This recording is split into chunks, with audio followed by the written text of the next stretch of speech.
Hello, this is Keith Graham from Codasip. I have an issue that frustrates me every so often. I try to launch the debugger and I don't automatically switch over to the debug perspective. I'm going to show you a very common reason why and how to resolve that. Now let's switch over to Codasip Studio, and you can see that I'm in the workflow perspective, and I actually have my assembly program here, and I also have a RISC-V project processor project defined down here. You can see that I've already assigned my RISC-V project to my particular assembly program. And now I'm going to try to launch the debugger. And I'm going to launch it for this particular project.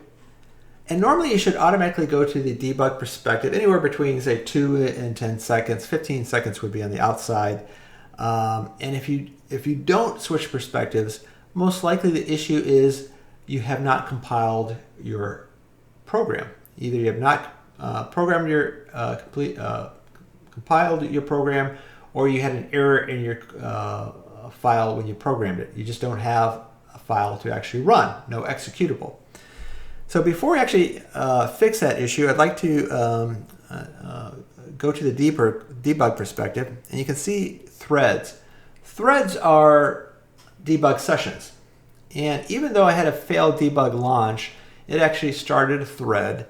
And we want to just clean up our system and get rid of this failed thread before we actually launch the debug session that we really want. So I'm going to terminate it by clicking on the red square.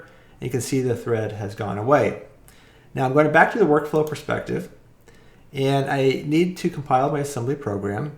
Since it's an assembly program, I need to make sure that no startup or default lib has been selected, which it is. To make sure it's in the system, I'm going to hit save. I know when the compiler configuration has been saved when the window closes. And now I'm going to compile my assembly program, and you can see that it compiles down here.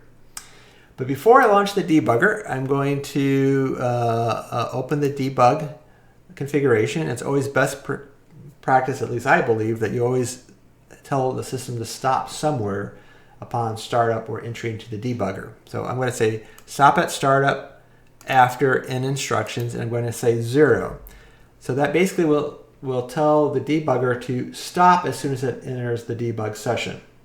And then I can start debugging from there. I'm going to save it. Just like the compiler configuration, I know when it's saved when it's closed. So it's closed, so I should be able to start my debug session. I click on Launch Debug, and I'm going to debug my assembly program. And you can see I switched over to my perspective, and I can start debugging my project. Hopefully this helps.